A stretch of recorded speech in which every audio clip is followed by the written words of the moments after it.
और पूरा प्रभावित हुआ वोट जो कटोरा लेके पहुंचे हैं वो तो प्रभावित हुए हैं ना। वहाँ पे बीजेपी की सीटें कम आई हैं, तो अयोध्या के लोग नाराज थे। 2027 में हमको और सीटें जीतनी है ना, 33 लोकसभा सीटें जीते, अगली बार 70 प्लस करना है। पूरा इंडिया गठबंधन घमंडिया गठबंधन मिल के भी 234 सीटें क्रॉस नहीं कर पाया। ये आज एक दूसरे को पता है, भ्रष्टाचार से बचने के लिए, जेल जाने से बचने के लिए ये लोग एक हुए थे। वो विश्व का लोकप्रिय नेता, भारत का लोकप्रिय नेता श्री नरेंद्र मोदी जी हैं। यूपी में भारी हार के बाद अगर बात की जाए तो बीजेपी इस मंथन में लगी हुई है कि हार की मुख्य वजह क्या रही। उसी के बीच में अगर बात की जाए तो मोहन भागवत का बयान और मोहन भागवत से योगी आदित्यनाथ की मुलाकात, जनता क्या सोच रही है, मंथन करना क्या वाकई में अब जरूरी हो जाता है, क्योंकि यूपी में बहुत कम सीटें आना और लगातार आप भी देख रहे होंगे कि अयोध्या के लिए जिस तरीके की लोगों की प्रतिक्रिया हो गई है उसको लेके। देखिए, यूपी जो है लोकसभा में हो या विधानसभा में हो, सबसे बड़ा गढ़ माना जाता था बीजेपी का। देखिए, तो ये गढ़ में जो है जो झटका लगा है इनको, जो सीटें इनकी कम आई हैं, तो मंथन करना तो बनता है।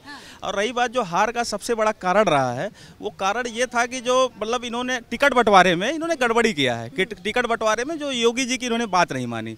दूसरी बात क्या है कि जो ये लोग जो विपक्षी पार्टियों वाले थे, जो 1-1 लाख रुपए का बांड भरवाए थे, जो है 8,500 महीने का देने के लिए, ये सबसे बड़ा इफेक्ट रहा। इन्होंने उस चुनाव के दौरान ही बांड भरा के, और देखिए संविधान खतरे में है, इस पे बोला, लोगों को पता है, वो भरमा दिया लोगों को। वो अगर बात की जाए खटाखट पॉलिसी जिस तरीके थी, खटाखट जो पॉलिसी लेके आए, तो ये भी याद किया जा रहा है कि 2014 में 15 लाख का भी तो एक जुमला बोला गया था।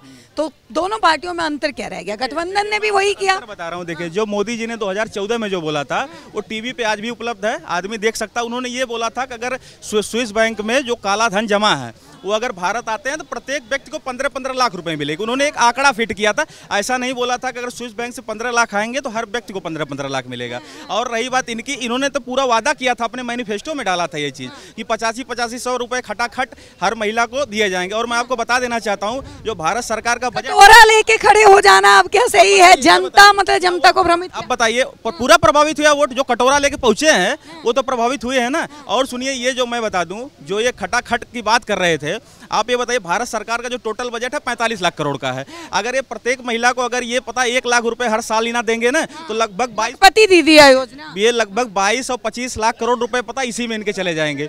ये इंफ्रास्ट्रक्चर डेवलपमेंट क्या करते, ये देखिए, ये तो पूरा, ये अगर जीत भी जाते ना, अगर इनकी सरकार भी आ जाती तो ये कभी भी जो है ना 1 लाख रुपए नहीं दे पाते। ये तो बस चुनावी जुमला था इनका, कांग्रेस का जो है, बस लोगों को भटका के, भरमा के, बस क्या है ना, वोट लेने का था, बस लोगों को बेवकूफ बना दो। यूपी में कामों के आधार पे भी वोट नहीं मिला था। अगर बात की जाए तो जो सबसे बड़ी उपलब्धि जो है बीजेपी अपनी मान रही थी, वो कहीं ना कहीं राम मंदिर को मान रही थी।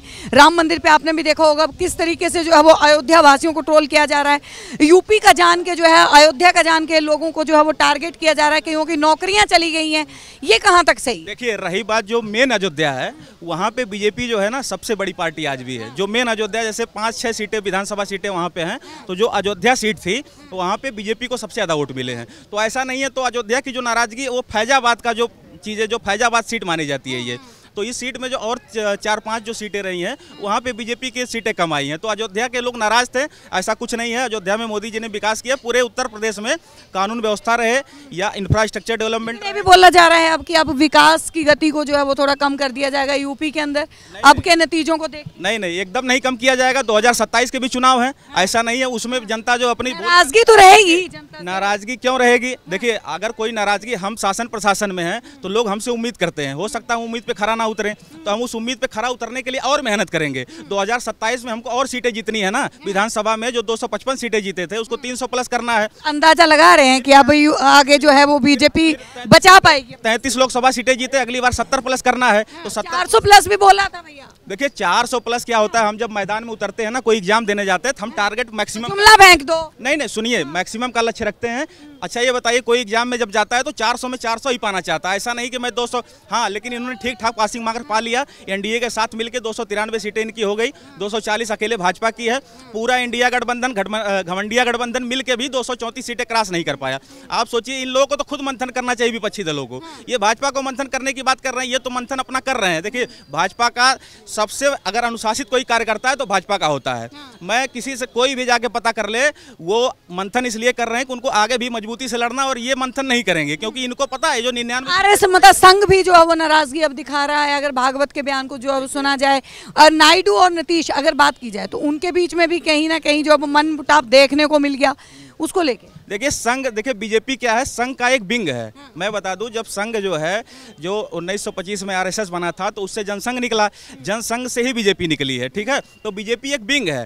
तो एक जो पुराना कार्यकर्ता जो आरएसएस का होता है, जो बड़े लीडर है ना आरएसएस से ही बीजेपी में जाते हैं।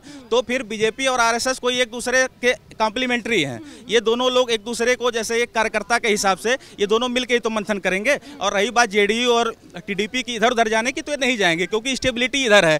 एक पार्टी सिंगल लार्जेस्ट पार्टी 240 प्राप्त कर ली है और उधर सब लोग मिलके 234 पे गए हैं। आप ये बताइए, जिनका कभी विचार नहीं मिलता था, एक दूसरे का विरोध करके ये पार्टियां बनी हुई हैं, विपक्षी पार्टियां। ये आज एक दूसरे को पता है, भ्रष्टाचार से बचने के लिए, जेल जाने से बचने के लिए ये लोग एक हुए थे, लेकिन कोई फायदा नहीं हुआ। तीसरी बार मोदी जी प्रधानमंत्री बन गए। जवाहरलाल नेहरू के बाद तीसरी बार लगातार प्रधानमंत्री बनने वाला कोई अगर नेता है, वो विश्व का लोकप्रिय नेता, भारत का लोकप्रिय नेता श्री नरेंद्र मोदी जी हैं। क्या कहेंगे, पूरे विचारों से सहमत है? देखिए, आप देख रहे हैं सौगंध टीवी, सौगंध वतन की।